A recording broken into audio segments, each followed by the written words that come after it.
근심과 슬픔이 많이 있습니다. 야곱은 그가 한평생을 다 살고 나서 이렇게 고백합니다. 내 나그네 길의 세월이 130년이니이다. 험악한 세월을 보내었나이다. 이렇게 야곱이 바로왕 앞에서 이야기합니다. 130년의 자신의 인생을 돌아보니까 정말로 험악하더라는 거죠.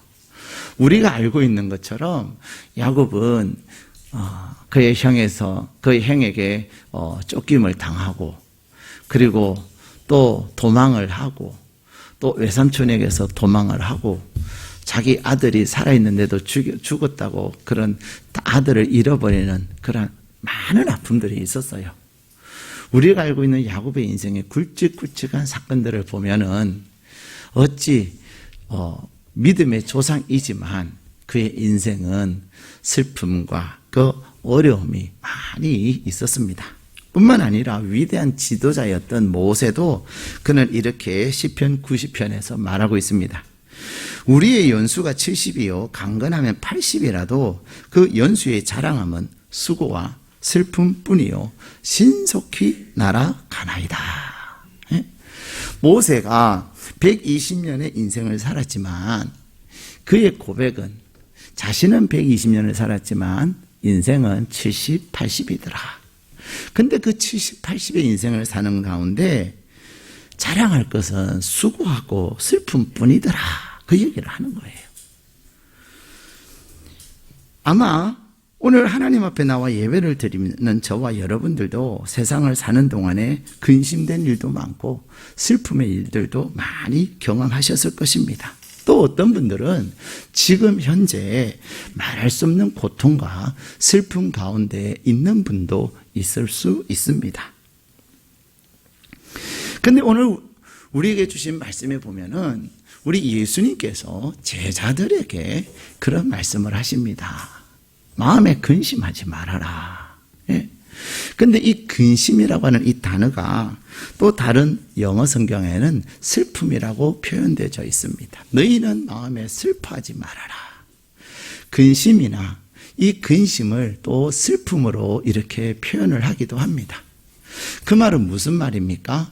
예수님의 제자들에게 정말로 청천벽력과 같은 그런 이야기를 듣게 됩니다. 그것은 예수님, 제자들이 절대적으로 의지했던 예수님이 그들을 떠나신다는 거예요. 떠나시는데 그 떠나는 곳을 제자들이 올 수가 없다는 거예요. 얼마나 기가 막히겠습니까? 젊은 청춘을 다 바쳐서 예수님, 스승이신 예수님을 따랐는데, 그리고 스승이신 예수님을 통해서 이스라엘의 회복을 꿈꾸면서 살았는데 이스라엘의 회복은 그냥 예수님이 떠나신다고 하시니 얼마나 기가 막히겠습니까? 야, 내가 3년이 헛살았냐? 내가 고향에 돌아가면 뭐라고 내 친구들과 내 아내와 내 가족들에게 말을 하지? 야, 정말 미치겠다. 가지 말라고 붙잡을 때가 오지 말걸.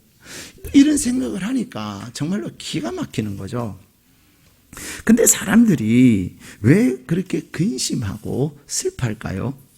사람들이 근심하고 슬퍼하는 이유는 무엇을 잃어버릴 때, 잃어버리는 것에 대해서 슬퍼하고 근심하게 되는 것입니다. 또 앞으로 무엇을 잃어버릴 것이라고 예상을 하면서 걱정을 하기도 합니다. 어떤 사람은 건강을 잃을까 봐, 몸이 조금 불편한데 혹시 암이 아닐까? 그래서 밤낮 잠을 이루지 못해요. 그냥 병원 가서 검사하면 될 텐데. 그렇죠? 검사는 안 하고 맨날 인터넷만 뒤적거리면서 걱정하고 그럴 거야. 아니, 그렇게 걸리기를 좋아하세요? 원하세요? 근데 스스로 그렇게 내가 분명히 암일 거야, 내가 정말로 안 좋은 무슨 병일 거야, 그러면서 걱정을 한다 이 말입니다. 어떤 사람들은 경제적으로 어려워지면 어떡할까? 내년에는 더 어렵다는데, 그러면서 재정을 위해서 걱정하는 분들, 왜 나는 맨날 이 재정 때문에 고민을 해야 되지? 나는 조금 여유 있게 살 수는 없을까? 그런 자신을 생각하니까 또 슬프기도 하죠. 서글프죠. 어떤 분들은 자녀들 때문에 또 고민을 합니다. 정말로 내 자녀가 내 마음대로 되지 않는구나. 조금 자녀들이 변화되는 것 같다가도 또 생각하지 않는 일들로 인해서 더 이상한 모습들을 보게 될 때 걱정이 돼요. 그래, 지금은 우리랑 같이 있으니까 그러지만 제가 조금만 더 크면 이제 사회로 나갈 텐데 어떻게 살려고 저러냐. 얼마나 근심과 걱정이 많은지 몰라요. 그것뿐만이 아닙니다. 또 사랑하는 사람을 잃는 것에 대해서, 나의 절친을 잃는 것에 대해서 사람들은 근심하면서 슬퍼합니다. 직장을 잃는 것에 대해서, 또 사업이 잘못될 것에 대해서 사람들은 걱정도 합니다. 사람들은 무엇을 잃는 것에 대해서 근심하고 슬퍼한다는 거지요. 오늘 제자들도 그랬습니다. 예수님께서는 제자들에게 예수님께서 제자들을 떠나심으로 말미암아 제자들은 그들의 삶의 중심을 잃어버리고 그들의 삶이 흐트러 버려질 것에 대한 두려움에 사로잡혀 있었습니다.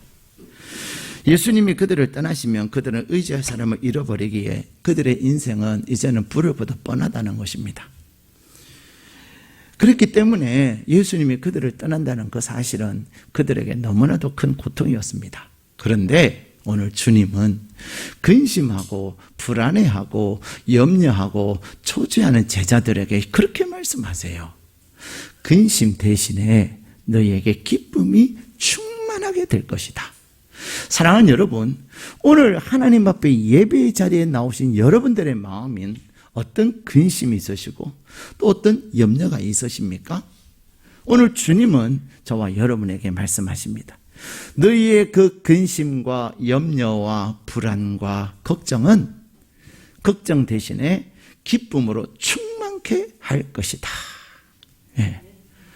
우리 성우 청년도 휴가 나올 때는 얼마나 좋았겠어요. 이제 복귀할 거 생각하니까 앞이 조금 거시기하고, 예, 답답하고 그런 마음이 들지 않겠습니까? 자유로운 시간을 다시 복귀라고 하는 그 현실로 인하여서 잃어버리는 거죠. 그러나 잃어버림이, 상실이 절대로 잘못된 것은 아닌 것입니다. 특별히 오늘 우리 주님은 제자들이 예수님을 떠나는 것이 오히려 제자들에게 유익하다고 말씀하십니다. 하나님은 우리의 그 모든 것을 합력하여 선을 이루시는 하나님이십니다. 여러분이 이거는 절대로 안 돼, 이런 일이 나에게는 일어나면 절대로 안 돼 라고 생각하는 일이 나에게 일어날 수 있습니다. 그러나 그것 때문에 염려하고 그것 때문에 근심하는 저희들을 향하여서 오히려 주님께서 그것을 인하여서, 그 일을 인하여서, 그 잃어버림을 인하여서 기쁨이 충만하게 될 것을 약속하고 계십니다. 그렇다면 도대체 우리 주님은 무엇 때문에 우리는 잃어버릴까 봐 노심초사하고 있고 불안해하고 있는데 주님은 그 잃어버림을 통하여서 기쁨이 충만할 것을 말씀하고 있단 말입니까? 오늘 주님께서 우리에게, 제자들에게 하신 그 말씀을 통해서 저희들에게 기쁨이 충만할 것을 약속하고 계십니다. 주님이 기쁨이 근심 대신에 기쁨이 충만할 것에 대한 이유가 뭐냐면, 그것은 바로 소중한 것을 잃어버렸을 때 하나님으로부터 가장 소중한 것을 선물로 받을 기회가 되기 때문에 그렇습니다. 내가 가지고 있는 그 소중한 것, 나에게 있는 중요한 것, 그것을 내가 잃어버림으로 말미암아 하나님은 그 잃어버림을 통해서 더 소중하고 더 중요한 것을 우리에게 주실 것을 약속하고 계시는 것입니다. 예수님께서는 잃어버림에 대한, 예수님을 상실함에 대한 두려움에 사로잡혀 있는 제자들에게 그렇게 말씀하세요. 내가 너희를 떠나야 너희에게 유익하다 말씀하십니다. 내가 너희를 떠나야 너희에게 유익하다 말씀하고 계십니다. 왜요? 예수님께서 떠나셔야, 예수님께서 누가 오신다고요? 보혜사, 성령님께서 오실 수 있다는 것입니다. 예수님이 제자들과 함께 계시는 한 보혜사 성령님께서는 오실 수가 없는 거예요. 그렇다면 왜 보혜사 성령님이 오시는 것이 제자들에게 유익하냐는 것입니다. 예수님께서는 제자들과 함께 계실 때만 제자들에게 유익한 거예요. 나사로의 동생들은 나사로가 죽어가는 그것으로 인해서 예수님이 어디 계신지 수소문을 했어야만 했습니다. 그래서 예수님이 계시는 것을 알고 사람을 보내서 당신이 사랑하는 나사로가 죽게 됐다고 빨리 와달라고 그렇게 예수님을 재촉했습니다. 그런데 예수님이 드디어 오셨죠. 야이로라고 하는 회당장은 자기의 딸이 죽어가요. 자기의 딸이 죽어가는 그것으로 인하여서 이 회당장 자신이 직접 가서 예수님을 찾아요. 예수님, 내 딸이 죽게 됐다고. 백부장은 어떻습니까? 자, 백부장은 100명의 군인을 거느린 리더인데 그의 종이 지금 중병에 걸려서 죽어간다고 또 자신이 친히 주님을 찾았습니다. 이렇듯 우리는 주님이 우리와 함께 계실 때는 주님이 어디에 계시는지 수소문을 해야 하고 또 주님이 계시는 곳에 가서 주님께 말씀을 드려야만 했습니다. 그런데 이제 주님이 제자들을 떠나시면 누가 오신다고요? 성령님이 오시는 거예요. 성령님께서는 영이셔서 시간과 공간을 초월하십니다. 이스라엘에 계시는 예수님이 한국에 오시려면 비행기 티켓을 예약을 해야 되고 또 비행기 시간에 맞춰서 오셔야 되고 얼마나 시간이 많이 걸려요. 또 이스라엘과 한국은 비행기편이 맨날 있지 않아요. 그런데 성령님은 비행기 티켓을 예약할 것도 없어요. 성령 하나님을 향하여서 구하기만 하면 성령님께서 지금 이 시간에 우리 가운데 임하셔서 여러분의 근심과 여러분의 걱정에 대하여 성령님께서 일을 하신다 이 말입니다. 유익하시지 않겠습니까? 그래서 예수님께서 제자들을 떠나는 것은 제자들에게 손해가 아니라 오히려 유익함을 말씀하고 계시는 것입니다.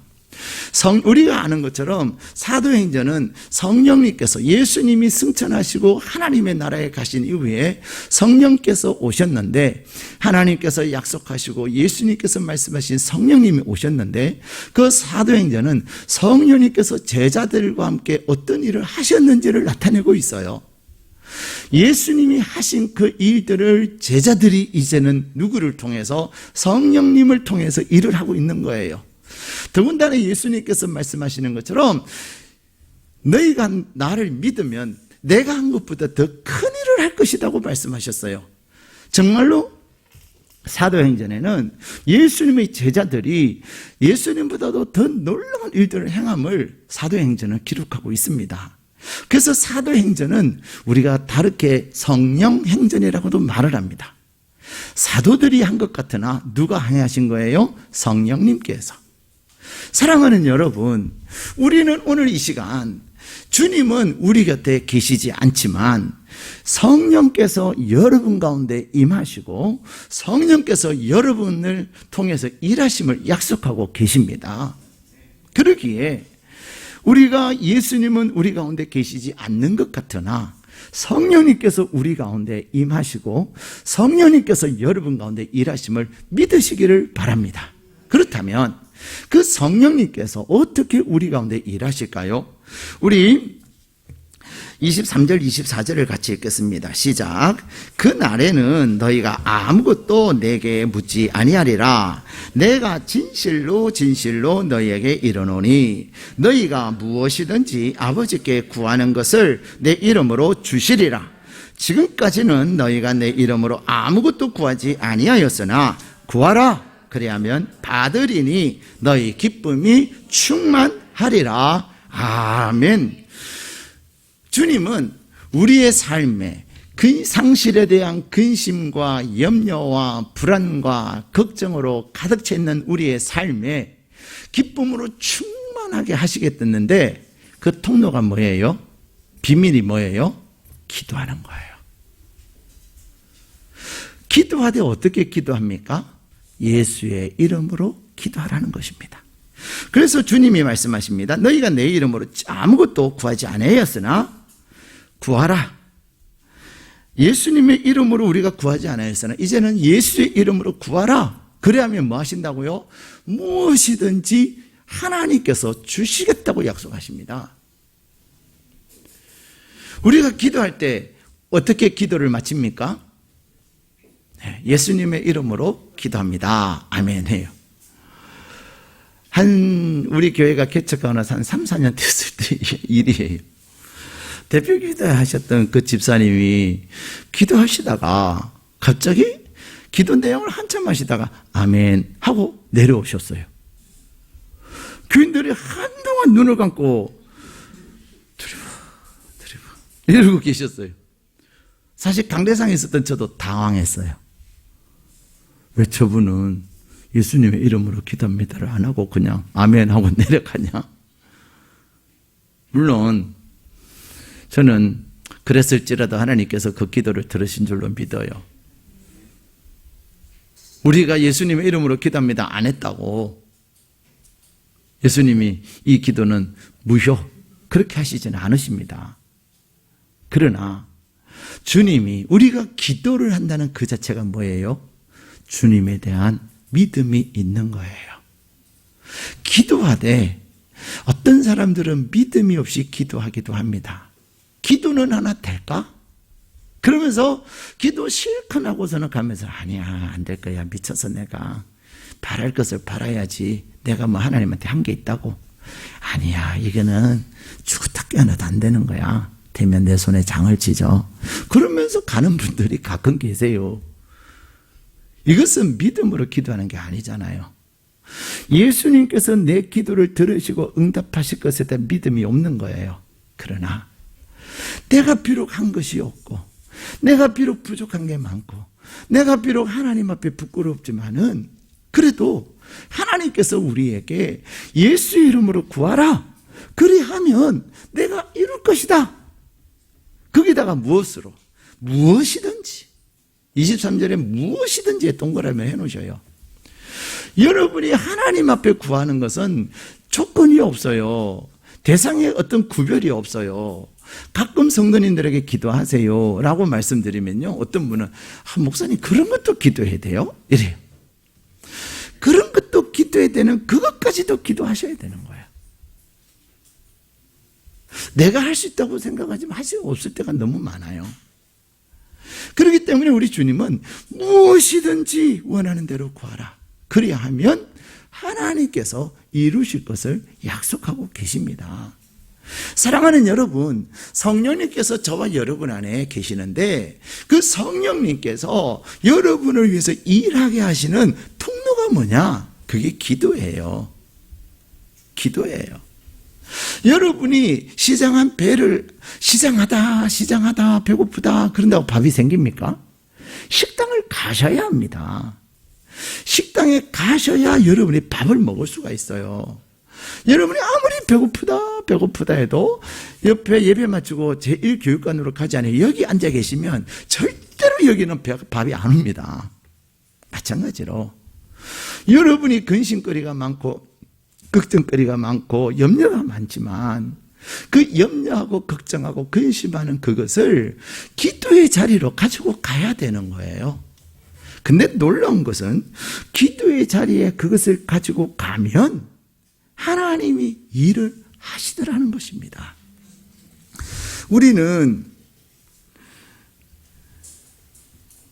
그래서 우리는 잃어버림을 통해서 하나님께 기도하게 되는 거예요. 물론 어떤 분들은 잃어버리고 또 잃어버려도 기도 안 하시는 분이 계세요. 이제 남아있는 게 아무것도 없어도 기도 안 하시는 분이 계세요. 오히려 하나님을 원망하는 분이 계세요. 그러나 하나님은 우리로 하여금 우리의 상실을 통해서 우리로 하여금 기도하게 만드십니다. 상실의 아픔, 잃어버림의 아픔, 그 아픔을 통해서 하나님을 찾고 또 하나님 앞에 기도할 것밖에 이제 남아있는 게 없어요. 기도는 돈 드는 게 아니잖아요. 기도는 어떤 그런 게 없잖아요. 그냥 내 마음과 내 몸이 기도하면 되는 거예요. 그런데 놀라운 것은 하나님께서 기도하는 자의 그 기도를 들으시고 하나님이 놀랍게 일을 하시더라는 겁니다. 우리 일회중심교회는 기도하는, 시작할 때 가진 것이 없고 시작할 때 아무것도 없었어요. 그런데 기도함으로 말미암아 한 사람 한 사람, 한 가정 한 가정에게 하나님께서 은혜를 베푸셔요. 은혜를 베푸신 그 은혜의 열매로 성도님들이 하나님을 바라고 하나님 앞에 기도했더니 하나님, 나는 기도할 상황이 안 되는데 하나님께서 나를 하여금 기도하지 않고서는 안 될 환경을 만들어 주시는 거예요. 특별히 중보 기도를 학교를 한다든지 부흥회를 한다든지 어떤 교회적 사역을 통해서 그 기도의 자리에 가게 되는데, 그 기도의 자리에 가서 하나님 앞에 기도했더니 하나님이 일하시다는 거예요.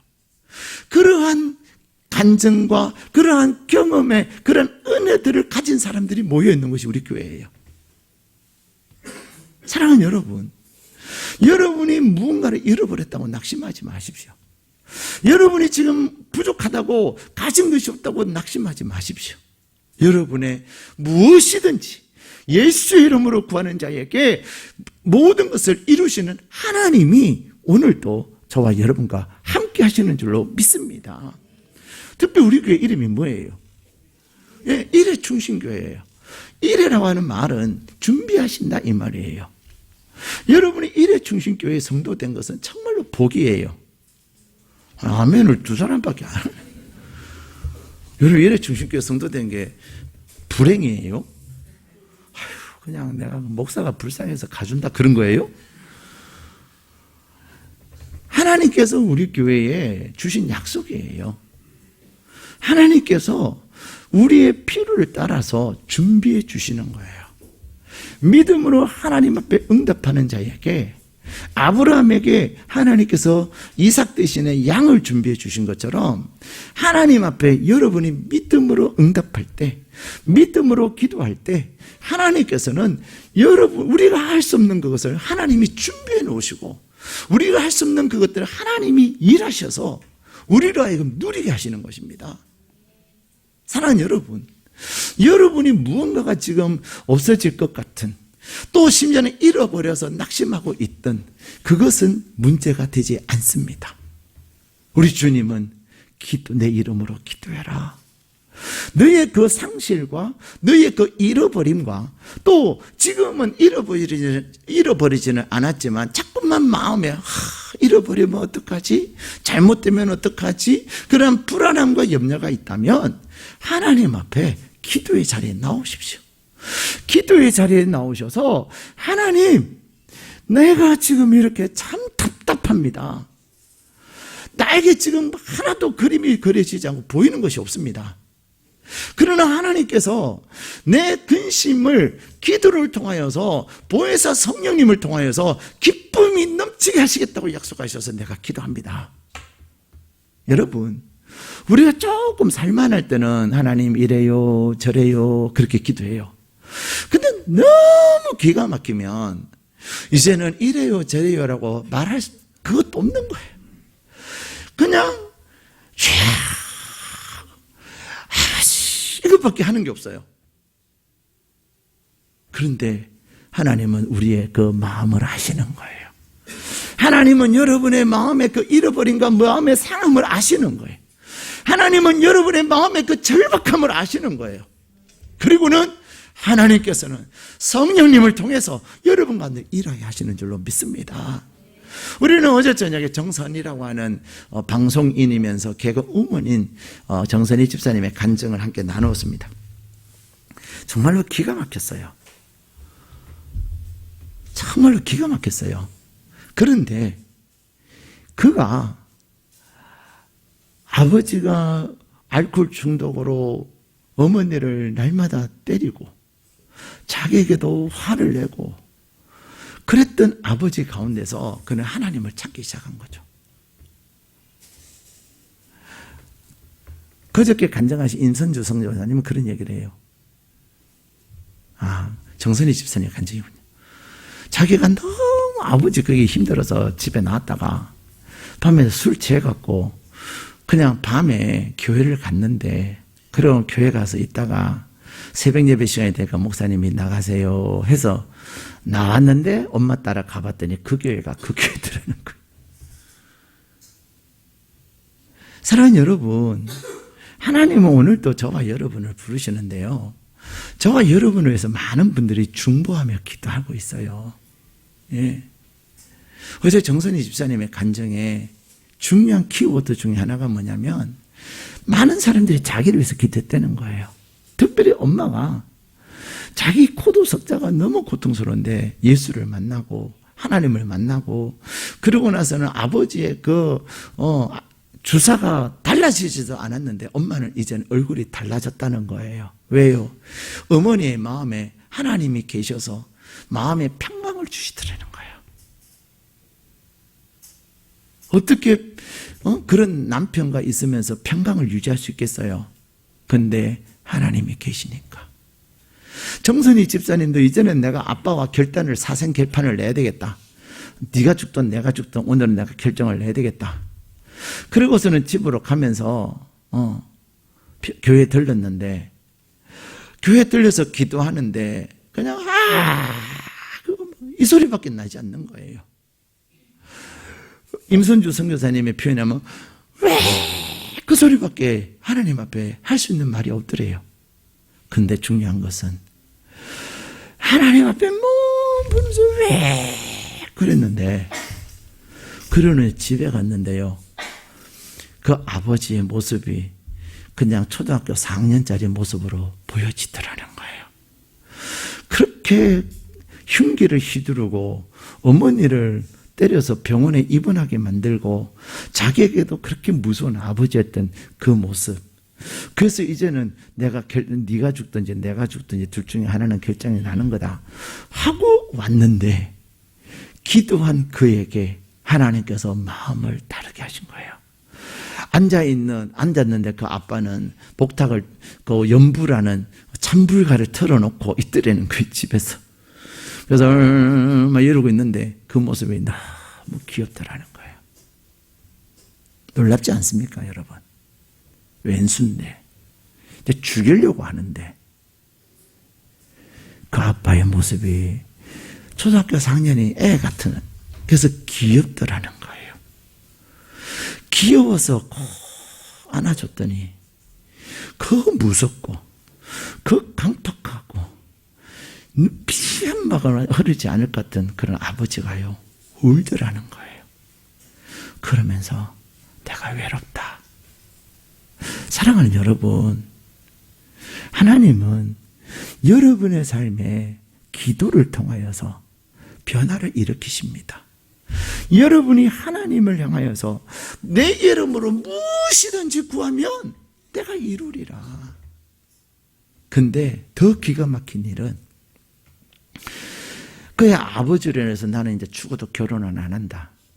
내가 남편 만나면 저런 인간, 모든 남자들은 저런 거야. 그래서 결혼을 안 하기로 살았는데, 이 정선희 집사님이 예수를 믿고 나니까 예수 믿는 가정들을 보니까 너무 행복해 보이는 거예요. 그래서 나도 저런 행복한 가정을 이루고 싶다. 그래서 집에서 예배도 드리고 싶다. 같이 기도도 하고 싶다. 그래서 이 정선희 집사가 결혼하기로 마음을 먹어요. 5개월 누가 소개를 시켜줘가지고 연애 5개월 만에 결혼해요. 그리고 너무 알콩달콩 잘 살았어요. 근데 그 사람이 결혼 10개월 만에 자살을 합니다. 자기 눈앞에서 남편이 죽은 거예요. 네? 남편이 죽음으로 말미암아 이 정선희 씨의 마음에는, 만약에 내가 그런 말을 안 했더라면, 만약에 내가 어떻게 하지 않았더라면, 그것이 자기를 너무 괴롭히는 거예요. 그리고 그 당시에 정선희 씨는 굉장히 잘 나가는 연예인이었어요. 모든 스포트라이트는 분명히 왜 죽었을까, 정선희와 관계는 없을까, 막 가십성 기사들을 쏟아내기 시작한 거예요. 댓글이 달리는데 5천 개의, 수천 개의 댓글이 달리면서요, 외산이 너가 죽어야지. 하여튼 막 끔찍한 얘기들을 쏟아내더라는 거예요. 얼마나 기가 막히겠습니까?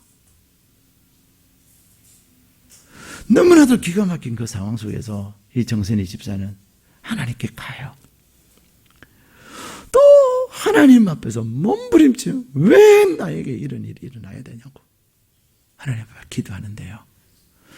하나님께서 처음 그가 하나님을 만났을 때 평화의 마음이 아버지 때문에 너무나도 고통스러운 그때 만나주셨던 하나님의 마음이 그에게 확 임하더라는 거예요. 여러분 그 정선희 씨 남편 누군지 아시죠? 안재한 씨예요. 2007년이죠. 그때 우리나라가 떠들썩했어요. 그분의 죽음 때문에. 최진실 씨가 돌아가신 지 죽고 얼마 안 돼서 또 안재한 씨가 연예계가 발칵 뒤집히고 그랬죠. 부채 때문에 죽은 거예요. 처음에는 한 2, 3억 정도 되는 줄 아는데 캐고 했더니 40억의 부채가 나온 거예요. 나에게 얘기하지. 사람들이 정선희 씨가 잘 나가니까 막 돈을 빌려준 거죠. 사랑하는 여러분, 견딜 수 없던 그 상황 속에서 주의 이름을 부를 때 주님이 정선희 씨를 만나주시고, 어제 정선희 씨의 얼굴을 봤습니까? 그의 얼굴은 너무나도 평화로웠어요. 그의 얼굴은 너무나도 기뻤어요. 그의 마음에는 오히려 인생 가운데 슬픔과 좌절과 그 고통 가운데 있는 그 사람들에 대한 하나님의 그 긍휼하심과 그 안타까이 여기시는 그 마음이 정선희 씨의 마음에 하나님이 부어주셔서 자기와 같은 그 아픔에 있는 사람들을 향하여서 하나님의 사랑을 이야기하고 그런 사람들에게 자기의 일을 기꺼이 얘기하면서 여러분이 정선희 씨라면 여러분의 이야기 다 하고 싶으세요? 예. 아닌 척하고 우리는 살아요. 예. 금요일 간증했던 임선주 선교사님, 그분의 가정도, 그분의 인생도 참 파란만장했어요. 말하고 싶지 않았어요. 근데 대중 앞에서, 그것도 전 세계로 유튜브를 통해서 전 세계 수십 개 나라에서 동시에 듣게 되는 그 사람들 앞에서 자기 얘기를 할 수 있다는 것은요, 이미 그 안에 있는 자기의 상처가 치유가 된 거예요. 이제는 그 상처와 그 아픔을 통해서 하나님을 만났기 때문에 이제는 그것이 자기에게 부끄러움이 아닌 거예요. 오히려 그러한 인생을 살고 있는 수많은 사람들에게 힘을 내세요. 주님이 계세요. 힘을 내세요. 소망이 있어요. 주님이 여러분에게 함께 하시고 나에게 이렇게 소망을 주셨던 것처럼 나를 위해서 놀라운 계획을 가지고 일하셨던 것, 주님이 여러분을 위해서도 계획하고 일하심을 얘기하는 그런 전도자의 삶을 사는 거예요. 무엇이 그로 하여금 근심 가운데 있고 걱정 가운데 있었지만 기쁨이 충만한 인생을 살게 만들었습니까? 하나님의 성령님이, 그가 하나님을 찾고 그가 하나님을 간절히 주의 이름으로 구할 때 주님께서 그의 삶 가운데서 일하시고 역사하신 것입니다. 더 나아가서 예수님께서는 제자들이 상실을 통하여, 잃어버림을 통하여서 첫 번째는 뭐라고요? 더 좋은 선물을 받고, 두 번째는 뭐라고요? 기도라고 하는 그 선물을 받는 통로인 기도를 주셨고요. 세 번째는요, 수동적인 사람에서 이제는 능동적인 사람으로 변화시켜 가는 거예요. 예수님이 계실 때는 제자들은 늘 수동적이었어요. 가서 가져와라, 네. 기도해라, 네. 기도하면서도 주무시고 그랬던 제자들이지만 주님이 그들을 떠나심으로 말미암아 이제 그들은 주님이 기도해라 하지 않아도 그들이 스스로 시간을 정해놓고 기도하는 사람들이 됐어요. 그들이 과거에는 두려워했어요. 권력자들을 두려워했지만 이제는 그들이 권력자를 두려워하지 아니하고 하나님을 두려워하여 권력자들 앞에서도 당당히 주님의 이야기들을 할 수 있는 사람이 됐다니까요. 사랑하는 여러분 가운데 어떤 슬픔이 있고 여러분 가운데 어떤 상실이 있습니까? 건강을 잃어버렸든지, 물질이 없어졌든지, 사랑한 사람을 잃어버렸든지, 의지했던 사람이 떠났든지, 그것은 더 이상 우리에게는 문제가 되지 않습니다. 또 그런 일은 아직 일어나지는 않았지만 앞을 생각하니까 너무나도 뻔하게 그런 일들이 예상되어지고 있다 하면 그것 때문에 밤낮 잠 못 자고 그것 때문에 불안해할 것이 아니라 하나님 앞에 기도의 자리에 오십시오.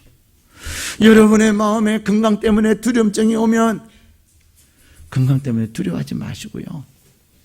여러분 보시잖아요. 우리 김영수 성도님 의사들도 이 간 이식은 해줬지만 죽었다라고 생각했던 그분이 오늘 지금 건강함으로 여러분과 함께 예배드리고 있지 않습니까? 재정의 문제요.